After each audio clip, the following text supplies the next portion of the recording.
오늘 말씀의 제목은 도마, 질문하는 신앙.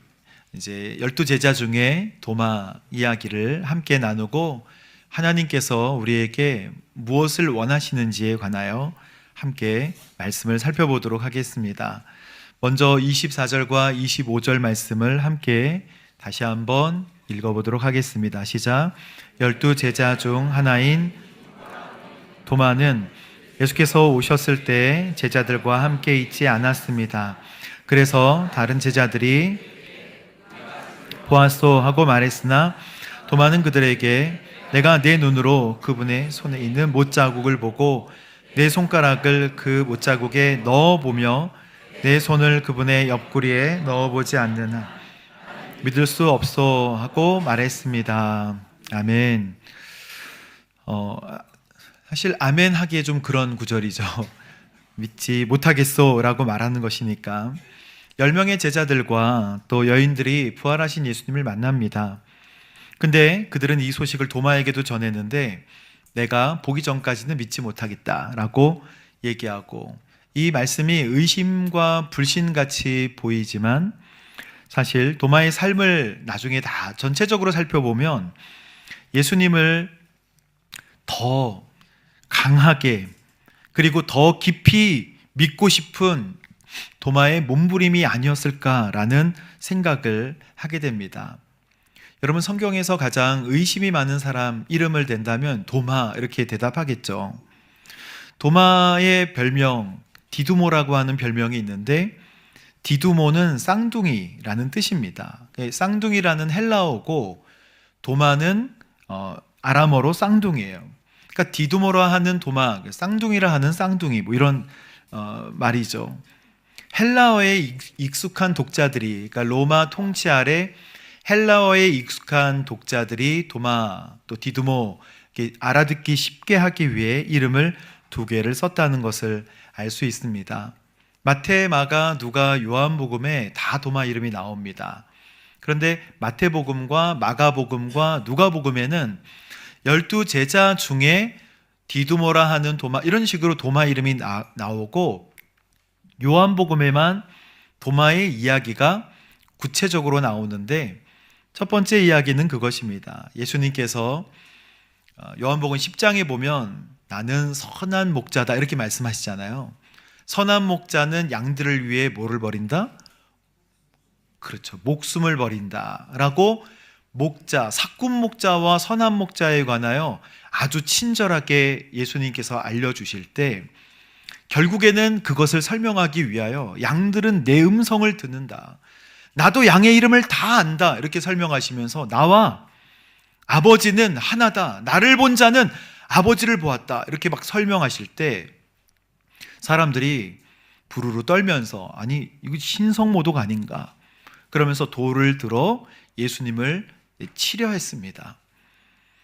예수님이 너무 참 좋은 말씀 하셨지만 예수님은 아직 때가 이르지 않아서 그 자리를 피하셔서 이 세례 요한이 세례를 주던 곳 요단강 건너편으로 잠시 몸을 피하셨을 때, 그때 주님께서 사랑하셨던 나사로 그리고 마리아, 마르다 그 가족이 그 슬픔을 당한 것을 소식으로 듣게 됩니다. 나사로가 죽었다는 소식이죠. 그게 요한복음 11장 말씀이잖아요. 그런데 이런 사건이 앞에 있었기 때문에 이들이 이 지역으로 가는 것은 위험해요. 왜냐하면 이 베단이라고 하는 나사로가 살던 동네는 예루살렘과 한 4km밖에 떨어져 있지 않습니다. 여기서 한 평택역 정도? 그러니까 가는데 사람들이, 예루살렘에 있던 사람들이 많이 왔을 거기 때문에 예수님이 이곳으로 오시면 좀 위험했던 거예요. 돌 들던 사람들도 있을 것이란 말이죠. 예수님은 이틀 동안 더 유하시다가 이제 그 부활에 관한, 사람을 살리고 생명을 주는 것에 관하여 말씀하시려고 이곳으로 오려고 하는데 그때 도마가 한마디 합니다. 진짜 가시게요? 간다 그러니까 야야야 우리도 주님과 함께 죽으러 가자. 이렇게 약간 비꼬는 듯한, 또는 예수님과 함께 죽음과 위협을 각오하는 듯한 그런 대사를 하는 내용이 요한복음에 나오는 것이죠. 그리고 우리가 잘 아는 최후의 만찬 때 예수님께서 이제 다 식사를 마치시고 말씀하실 때 내가 가는 길을 너희들 잘 알고 있지? 라고 얘기하는 순간에 도마가 이렇게 얘기합니다. 주님, 주께서 어디로 가시는지 우리가 알지 못하는데 그 길 또한 어떻게 우리가 알겠습니까? 그렇게 질문을 합니다. 그때 예수님께서 그렇게 유명한 내가 곧 길이요 내가 곧 진리요 생명이니 나로 말미암지 않고는 아버지께로 올 자가 있다 없다? 없다 하시는 말씀을 도마의 질문을 통해 주님께서 이 엄청난 말씀을 해주시는 것이죠. 그리고 오늘 본문에 부활하신 예수님을 못 믿다가 드디어 부활하신 예수님을 만난 다음에 주님이 여기 손 만져보고 옆구리 만져보라고 하니까 나의 주, 나의 하나님이십니다 라고 고백하는 이 세 장면이 도마의 이야기의 전부입니다. 요한복음에만 기록이 되어 있어요. 요한 사도는 정말 사람들이 예수님에 관하여 진실되게 알도록 다른 복음서에서는 기록되어 있지 않은 도마에 대한 내용들을 담아놓고 있습니다. 여러분, 하나님 안에서 하는 의심이 있고 하나님 바깥에서 하는 의심이 있습니다. 하나님을 믿을 때 의심은 안 좋은 거야 라고 이야기하지만 하나님 안에서의 의심은 여러분 많이 하십시오. 기도하고 하나님 이 부분을 잘 모르겠습니다 라고 할 때 기도하고 의심하는 것은 결국 확신으로 바뀌게 되는 것이죠. 그러나 하나님 밖에서 의심을 하는 것은 불순종과 반목으로 바뀌게 됩니다. 내가 지금 구원의 확신이 있는가? 천국이 있는가? 영생은 진짜 있는 것일까? 믿음은 뭐지? 예수님은 누구시지? 하나님은 정말 어떤 분이시지? 성령님 많이 들었는데 성령님은 도대체 역사하시는가? 이런 질문은 초신자만 하는 것인가요? 여러분 중에 누가 이런 질문을 하면 김집사 지금 믿은 지가 얼마나 됐는데 지금 그런 기초적인 질문을 하고 있는가? 라고 혹시 말씀하시겠습니까? 그럼 여러분의 마음을 한번 살펴보십시오. 저도 늘 얘기합니다. 주님, 도대체 주님은 어떤 분이십니까? 왜냐하면 성경을 통해 말씀하시는 주님의 말씀은 주님을 아는 데 도움을 주는 말씀이지만 우리가 어떻게 성경 하나로 주님을 다 이해할 수 있을까요? 주님을 좀 더 많이 알 수 있도록 도와주세요라고 하는 게 저의 기도 제목이기도 합니다.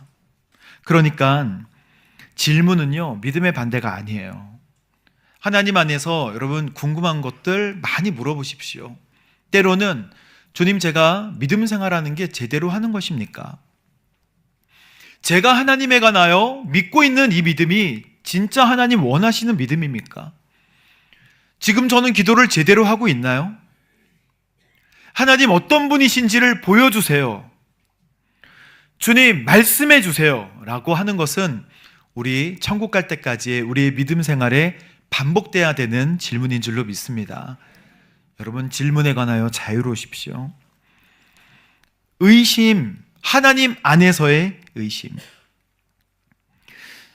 너무 필요한 거예요. 도마는 그거를 우리에게 지금 보여주고 있는 것입니다.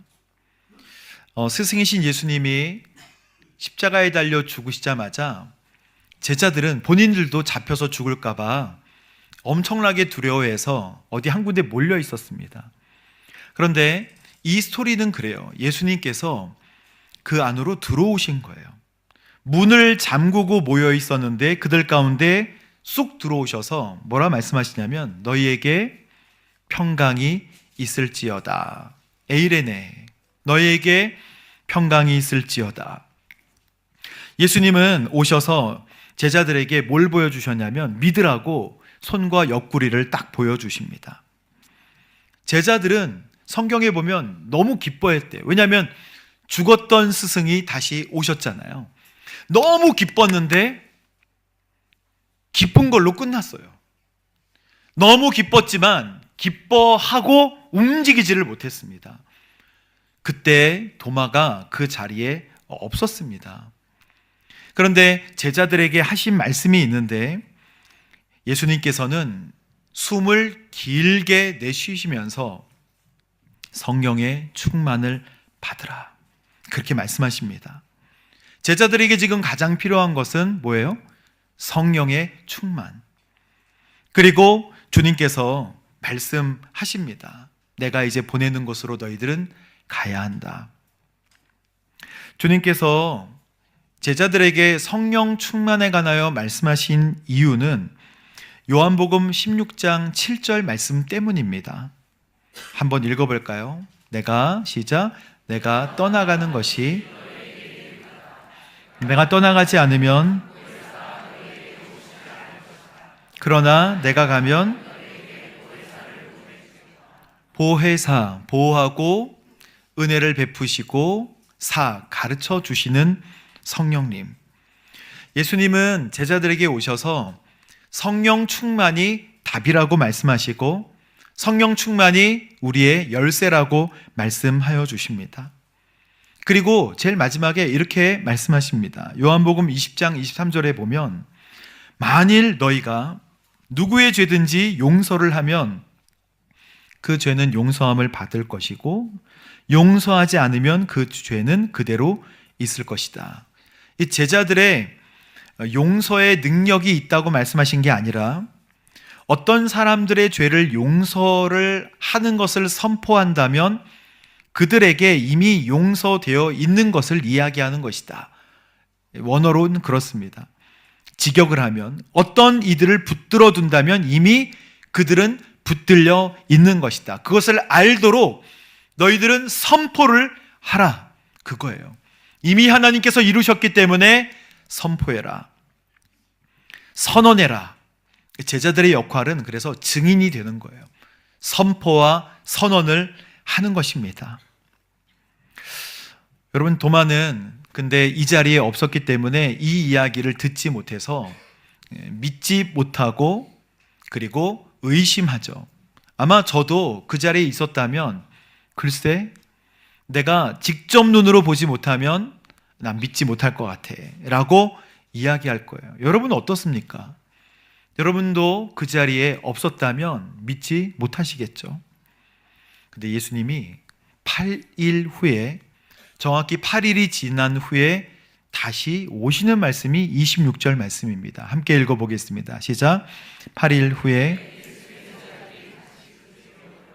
도마도 그들과 함께 거기에 있었습니다. 문이 잠겨 있었는데 그들 가운데 서서 너희에게 평강이 있을지어다. 아멘.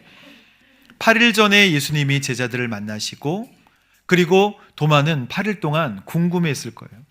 근데 8일 후에 예수님께서 다시 오시는데 도마가 함께 있는 가운데 제자들이 모여 있는데 제자들은 여전히 두려움 가운데 있었습니다. 왜냐하면 오늘 말씀해 보면 문이 잠겨 있었는데 문을 꼭 잠궈 놓은 거예요. 누가 들어올까 봐.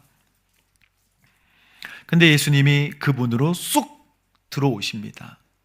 지금의 예수님의 몸은 전혀 육신에서 달라진 성화된 영화로운 몸, 그래서 신령한 몸으로 주님께서는 오시는 것이죠. 여러분, 우리가 주님을 믿고 천국에 가서 주님께서 말씀하신 고린도전서 15장 말씀에 의하면 우리는 몸이 바뀌는데 썩을 몸으로 묻히게 되지만 썩지 않을 몸으로 바뀌게 되는 줄로 믿습니다. 이게 부활의 몸이에요. 우리가 곧 입게 될, 비천한 가운데 묻히지만 영광 가운데 살아날 것이라고 말씀하셨고, 약한 사람으로 묻히지만 강한 사람으로 살아날 것이라고, 자연의 몸으로 묻히게 되지만, 땅에 묻히게 되지만 영적인 몸으로 살아나게 됐는데, 그게 언제 일어나냐면 나팔 소리가 울릴 때 순식간에 다 그렇게 변화될 것이다 라고 말씀하십니다. 여러분, 우리가 천국이 멀고 또 부활이 먼 것 같지만 생각해 보십시오. 100년 안에는 다 우리가 천국에서 만나게 되지 않겠습니까? 그런데 오늘 예수님이 뒷문으로 들어오셔서 우리 가운데 여기 오셨어도 우리의 삶은 제자들처럼 쉽게 바뀌지 않을 것이라는 상상을 하게 됩니다. 주님이 오늘 이 자리에 오셔서 이 강대상에 예수님 이제 말씀하시죠. 제가 물러나서 주님이 뭐라고 말씀하시겠습니까? 성령의 충만을 받아라. 그러면 우리가 아멘 하겠죠. 그러나 움직이지 않게 된다는 거예요. 그리고 나갈 때 제가 있는 자리에 예수님께서 악수하실 때 주님 말씀 많이 들었습니다. 오늘 교회 식사하고 가십시오. 조심히 가세요. 그리고 다시 집으로 돌아가게 된다는 것입니다. 여러분, 예수님이 오시면 오늘 우리 집에 와주세요. 내가 주님 앞에 잘못했던 것들을 다 내어놓고 완전히 변화돼서 다시 살겠습니다라고 하는 삶의 변화가 있을 거냐는 거예요. 주님이 이 자리에 강대상에 서시면 즉시 오늘 이후로는 우리의 삶이 다 바뀌어지게 될 것이냐는 것입니다. 글쎄, 이렇게 생각하는 분들이 많이 있겠죠. 저의 마음속에도 주님을 뵙지만 나의 삶은 크게 바뀌어지지 않을 것 같다라는 생각들도 있습니다. 그러면 언제 바뀌는 것일까요? 사도행전 2장에 보면 성령이 임하시면 바뀌게 될 줄로 믿습니다. 권능을 받고 증인이 되는 것은 성령 충만함 다음이에요. 사도행전 4장 18절에 보면 그들은 베드로와 요한을 다시 불러들여 절대로 예수의 이름으로 말하거나 가르치지 말라고 명령했는데 19절 말씀에 함께 읽어보겠습니다. 시작. 그러나 베드로와 요한이 하나님의 말씀보다 순종하는 것이 보시기에 옳은지를 스스로 판단해 보십시오. 우리는 보고 들은 것을 말하지 않을 수 없습니다. 아멘. 베드로는 달라졌어요. 숨고 부인하던 베드로가 이제는 증인으로 바뀌게 된 것입니다. 문 걸어 잠그던 제자와 베드로는 사도행전 4장에 보면 이 장소가 산헤드린이라고 했어요. 산헤드린은 예수님에게 신성모독으로 사형 언도를 내렸던 법정입니다. 그런데 여기에 누가 있었는지 지금 성경은 분명하게 말씀하고 계시는데 사도행전 4장 6절에 보면 대제사장 안나스, 가야바, 요한, 알렉산더, 대제사장의 가문 사람들이 베드로 앞에 가득했다는 거예요. 문 잠그고 숨어 있던 그 자리에서 성령 충만함으로 문을 박차고 나와 하나님이 원하시는 일들을 내가 하는 게 옳지 않느냐? 내가 누구를 두려워할 것인가? 담대하게 그가 변화된 이유는요, 성령의 기름 부으심, 성령의 충만인 줄로 믿습니다. 여러분, 예수님 믿고 전하시는 이유가 무엇입니까? 교회에서 가르쳤기 때문인가요? 아니면 예수님을 직접 만나셔서 그 감격으로 주님 전하고 계신가요? 오늘 도마를 통해서 우리에게 주시는 말씀을 우리가 잘 묵상하면 주님께서 개인적으로 예수 그리스도를 만나라고 말씀하고 계시는 것입니다. 도마와 같이 정직한 고백을 하십시오. 주님, 모르겠습니다. 주님, 알게 해주십시오. 주님, 말씀해 주십시오. 어떤 부분은 믿어지지 않는다고 주님께 말씀을 드리시게 되기를 바라요. 기도 가운데 주님께서 오셔서 손과 옆구리를 보여주실 것입니다. 그리고 큰 사랑을 고백하게 될 거예요. 여러분, 주님께서 공통적으로 교회에 주시는 사명이 있지만 각자에게 개인에게 주시는 사명이 있다는 거 아십니까? 여러분, 오늘 주님과 함께 대화하시고 질문하셔서 주님이 여러분에게 맡기신 그 사명을 여러분 꼭 받으시기를 바랍니다. 하나님의 이름을 보면 하나님의 이름에 영어로 기록하면 YHWH 이렇게 기록할 수 있어요. 야훼라고 읽습니다. 그것을 히브리어로 보면 요드해 바브해 이렇게 히브리어 그 알파벳을 보면 그렇게 쓰거든요. 요드해 바브해.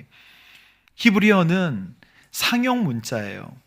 상형 문자는 그 사람의 손이나 발이나 입이나 머리 모양을 본떠서 만들었는데, 요드는 손을 뜻하고요, 해는 보는 눈을 뜻합니다. 그 모양대로 그린 거거든요. 그리고 바브는 못, 날카로운 못을 뜻하고, 그리고 해는 보다.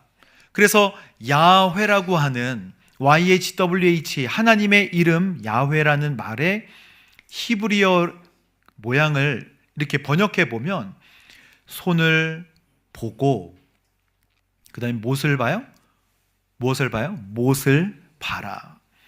이건 성경의 내용은 아니지만 하나님의 이름의 알파벳을 보면 손을 봐라, 그리고 그 손에 있는 못을 봐라. 여러분 놀랍지 않습니까? 하나님은 하나님의 이름을 예수 그리스도를 구원자로 주실 것을 담고 있는 이름으로 사용하신 것을 볼 수 있습니다. 그래서 27절 말씀에 주님께서 이렇게 말씀하십니다. 함께 읽어볼까요? 시작. 그러고 나서 예수께서 도마에게 말씀하셨습니다.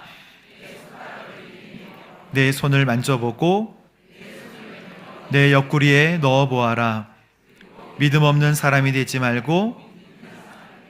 아멘. 그때 28절에 도마는 내 주이시며 내 하나님이십니다 라고 고백합니다. 의심하는 도마를 예수님께서 쫓아내지 않으셨어요. 제자들에게 주님께서 자주 하셨던 말씀이 있거든요. 어찌하여 이렇게 오랜 시간 나와 함께 있는데도 아직도 깨닫지 못하느냐, 이 말씀 참 많이 하셨습니다. 그런데 그에게 상처를 보여주시면서 도마야 만져봐, 도마야 만져봐, 그리고 믿음 없는 사람 되지 말고 믿는 사람 되라. 도마는 이 말씀을 듣자마자 내 주이시며 내 하나님이십니다, 그러니까 우리의 주님이시고 우리의 하나님이 아니라 공통적으로 따라다녔던 예수님에 관한 믿음이 아니라 이제 내가 직접 체험하고 직접 경험한 나의 주님이십니다라고 고백했을 뿐더러 그 다음에 뭐라고 고백해요? 나의 하나님이십니다라고 고백합니다. 이것은 예수님이 하나님과 동등하신 분이십니다라고 하는 믿음의 확장된 표현이에요. My Lord, my God. 우리의 하나님이 아니라 나의 하나님. 그래서 지식적인 동의가 아니라 주님과의 인격적인 만남을 통해 완전히 변화됐음을 보여주고 있습니다. 질문으로 가능하다는 거예요. 여러분, 세계적인 그 일간지 시카고 트리뷴이라는 일간지가 있는데 그 일간지에 기자가 있어요. 법조계 전담 선임 기자, 이름이 리 스트로벨이에요. 이 사람은 그 기자 중에서도 아주 고참 그리고 노련한 기자인데 예일대 법대 출신의 엘리트 기자입니다. 그 기자는 무신론자예요. 눈에 보이지 않는 하나님 믿는 것을 뭐라고 표현했냐면 지적 자살이다, 지적으로 자살하는 거다, 그렇게 비웃는 강성 무신론자였대요. 그런데 어느 날 아내, 그 레슬리라는 아내가 예수님을 믿고 크리스찬이 됩니다. 리스토로벨이 깜짝 놀랐어요. 그래서 아내를 구출하고자 구출 작전을 펴니다. 기독교의 허구를 밝혀보고자 2년 동안 노력하는 거예요. 예수님 어디를 공격하면 이 기독교의 허구를 밝힐 수 있을 것인가? 가만 보니까 부활인 거예요. 이 말도 안 되는 이야기 같은 이 부활 사건을 밝혀내기로 결심을 합니다. 그래서 전략을 세우고 2년 동안 전 세계 석학들과 전문가들을 찾아다니면서 이 문제를 분석을 해요. 인터뷰를 합니다. 첫 번째, 의학적인 검토를 해요. 예수님이 십자가에서 정말 죽었는가? 그게 맞는가? 기절했다가 살아난 거 아닌가? 으악! 그러면서 너무 세가지고 기절했다가 동굴에 들어가가지고 죽을 뻔했네. 이런 게 말도 안 되죠. 그거 아닌가? 역사적인 검토를 합니다. 성경의 기록은 나중에 조작된 전설이나 또 설화가 아닌가? 이어져 나오는, 전해져 오는 얘기 아닌가? 심리학적인 검토도 합니다. 이거 환상을 봤는데 500여 명이나 본 것인데 이거 가능한 일인지를 심리학자들에게, 거장에게 물어봐요. 근데 제자들이 단체로 환각을 본 것은 아닌가라고 물어봤는데 도저히 그런 일들은 일어날 수 없다는 것입니다. 2년간 리스토로벨은 치밀한 조사를 하고 도마처럼 무릎을 꿇습니다. 증거들이 너무 압도적이어서 믿는 것이 합리적이라는 결론에 도달을 하게 됩니다. 그리고 이 모든 증거를 무시하고 무신론자로 남는 것이 훨씬 더 믿음이 필요한 일이라고 결론을 내립니다. 그러니까 무신론으로 있는 것이 훨씬 더 억지 믿음이 필요하다는 거예요. 그래서 그의 회심 과정을 담은 세계적인 베스트셀러가 있는데 그게 바로 예수는 역사다라는 책입니다. 이거는 영화로도 만들어져서 영화로도 한번 상영이 된 적이 있어요. 리스토로벨은 이제 목회자가 되어서 미국 전역을 순회하면서 자기 간증을 하고 다니는 선교사로 활동하게 됩니다. 그러니까 미국판 도마라고 할 수 있죠. 덮어놓고 믿는 게 아니라 신앙생활에 있어서 정말 주님은 기도에 응답하십니까? 정말 내가 기도할 때 성령의 기름 부으심이 있습니까? 하나님은 지금 모든 세상을 다스리고 통치하고 계시나요? 저는 성경에 한 믿어지지 않는 부분이 있었는데 그게 바로 마가복음 7장 33절 말씀. 예수님께서 귀가 들리지 않고 그리고 입이 나오지 않는 벙어리, 말을 하지 못하는 이 사람을 치료해 주시거든요. 데가볼리 지역에서. 그런데 저는 이 사건이 예전에 이해가 잘 안 됐어요. 예수님께서 치료해 주시는 방법이 양 귀에 손을 넣고 그리고 혀에 침을 대고, 침을 댄다는 것부터 벌써 믿어지지 않는다. 이게 더러운데 어떻게 침을 혀에 바르는가? 그리고 양손을 귀에다가 넣는다? 그러니까 예수님이 이티도 아니고 손가락이 얼마나 길면 여기서부터 여기까지 넣는가? 그리고 손을 침을 뱉어서 혀에 대는가? 이 말씀이 이해가 잘 안 됐어요. 성경은 이게 가능한 일인가? 근데 나중에 알게 된 것은 이 침을 뱉는다는 것, 특별히 랍비나 존경스러운 사람, 존경받는 사람이 침을 뱉는 것은 당시에 그 치유 행위라고, 그래서 예수님이 다른 사람이 보도록 치유가 일어나는 것을 보도록 하는 상징적인 행위였고, 그리고 이 사람은 예수님에 관하여 소문을 못 들었잖아요. 듣지도 못하고 말하지도 못한 사람이니까. 그래서 주님이 귀에다가 손을 이렇게 넣어주셔서 이제 귀를 치료할 거야. 그리고 혀에 대셔서 이제 내가 너 말을 하게 해줄게. 저는 너무 은혜가 된 거예요. 귀를 만지면서 혀를 만지고 주님께서 말씀하십니다. 에바다, 열리라. 아멘. 근데 이거 말씀하실 때 그 방 안에서 문 잠그고 있던 제자들하고 똑같은 말씀을 하세요. 숨을 한번 내쉬고 에바다 이렇게 말씀하신 거예요. 제자들에게도 그랬잖아요. 숨을 내쉬고 성령의 충만을 받으라. 중요한 말씀하실 때 숨을 가다듬지 않습니까? 이게 한숨이 아니에요. 그렇죠? 아휴, 성령이나 받아라. 이게 아니고 숨을 내쉬면서 성령 충만, 숨을 내쉬면서 해바다. 그 사람은 데가볼리 지역의 선교사가 되었을 거예요. 여러분, 그렇죠? 하나님의 역사는 개인적으로 여러분 삶 가운데 분명히 일어나는 역사인 줄로 믿습니다. 우리가 교회에 와서 예배를 드리지만 신앙생활과 구원은 각자예요. 주님을 만나는 일은 각자입니다. 두리뭉실 만나고 그냥 가는 게 아니라 오늘 예배 서비스 참 좋았다 이렇게 하는 게 아니라 주님을 개인적으로 만나는 거예요. 도마는 의심했지만 그는 질문하는 사람 아니었겠습니까? 치열하게 치밀하게 질문해서 자기의 믿음에 관한 의심을 주님 앞에 내놓았어요. 성경에 질문의 왕이라고 하면 다윗을 들 수 있습니까? 있습니다. 다윗은 블레셋과의 전투에서 계속 물어봐요. 블레셋 갈까요, 주님?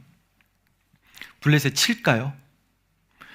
제가 이 군대를 추격하면 이 사람들 따라 잡을까요? 주님이 저에게 주시겠습니까? 다윗은 주구장창 계속 물어봐요. 계속 하나님께 물어봅니다. 근데 자신의 능력을 의지하지 않고 하나님이 가장 좋은 전략을 가지고 계시다고 믿기 때문에 물어보는 거 아니겠습니까? 의심이 의뢰로 바뀌어요. 다윗은 의심했지만 하나님을 의뢰하는 믿음, 하나님의 전략이 가장 정확함을 믿었기 때문에 물어본 거죠.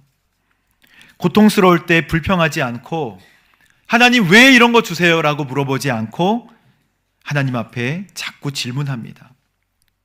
하나님은 이런 다윗을 불신으로 보지 않으시고 친밀감으로 보세요. 너무 좋지 않습니까? 도마는 어떻게 순교하게 되었을까요? 예수님께서 보여주신 옆구리, 도마는 창의 옆구리 찔려서 죽습니다. 가장 많은 의심을 하고 질문했던 도마는요, 가장 멀리까지 가는 제자가 됩니다. 선교를 가장 먼 지역 인도까지 가서 복음을 전하다가 순교한 제자가 바로 도마입니다. 시리아와 페르시아를 거쳐서 인도 첸나이 지역에 가면 산토메라는 성당이 있대요. 성 토마스죠. 산토메. 이곳에 도마의 무덤이 있고 도마 무덤 위에 산토메 성당이 세워졌어요. 그리고 인도 남부 케랄라주에는 자신들이 도마의 그리스도인이다라고 불리우는 사람들이 2000년 동안 신앙을 유지해오고 있다고 합니다. 대단하죠? 도마는 예수님 승천 이후에 가장 멀리까지 복음을 전했던 제자입니다. 가장 많이 의심하고 가장 많이 물어봤지만 그게 확신으로 바뀌어서 가장 멀리까지. 여러분, 오늘 이 말씀에 주님께서 말씀하시는 음성을 듣게 되기를 바랍니다. 의심했던 거 주님 앞에 적극적으로 물어보십시오. 응답이 없을 거라 생각하지 말고 적극적으로 주님 앞에 나아가십시오. 그러면 주님께서 여러분에게 세우셨던 그 고유의 놀라운 계획을 실행하시고 이루어 가실 줄로 믿습니다. 우리 함께 이 시간 기도하겠습니다. 먼저 기도할 때 하나님, 내가 주의 못자국 만져보고 주의 옆구리에 창자국에 손을 대어보지 않아도 보지 않고 믿는 자가 복되다 말씀하셨으니 믿음을 주시고 궁금한 거를 주님 앞에 적극적으로 물어보는 개인적인 주님과의 만남이 시작될 수 있도록 인도하여 주옵소서. 함께 기도하며 나아갑니다.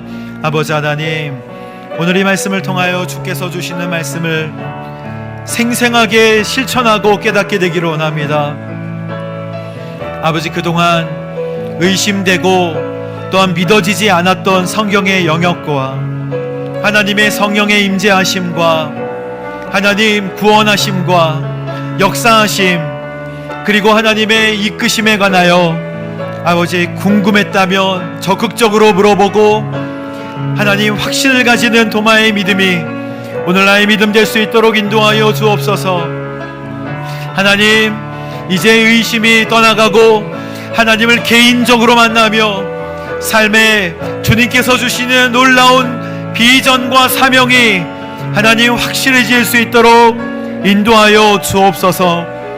손에 못자국을 보고 창에 창자국을 하나님 보고 볼 수 있도록 인도하여 주시고 영의 눈을 열어 보게 하여 주시며 귀가 열려 하나님의 음성을 듣게 하여 주옵소서. 아멘. 주님 감사합니다. 도마의 질문같이 흐릿하고 안개 같은 하나님 믿음의 질문, 신앙의 질문, 또 나의 삶에 관한 여러 가지의 질문을 적극적으로 주님께 말씀드립니다. 응답하여 주시고 또 새롭게 깨달을 수 있도록 인도하여 주시며 영의 귀와 눈이 열려 주의 놀라운 계획을 볼 수 있도록 인도하여 주옵소서. 주님, 1대1 만남, 개인적인 만남임을 말씀해 주셔서 감사합니다. 주님, 도마와 같이 만나 주셔서 다가오시고 주님 말씀하지 않으셔도 주님 다 믿습니다. 의지하고 신뢰합니다. 주님 만날 때까지 선한 믿음의 싸움과 경주를 할 수 있도록 인도하여 주옵소서. 감사드리며 예수님의 이름으로 기도합니다. 아멘.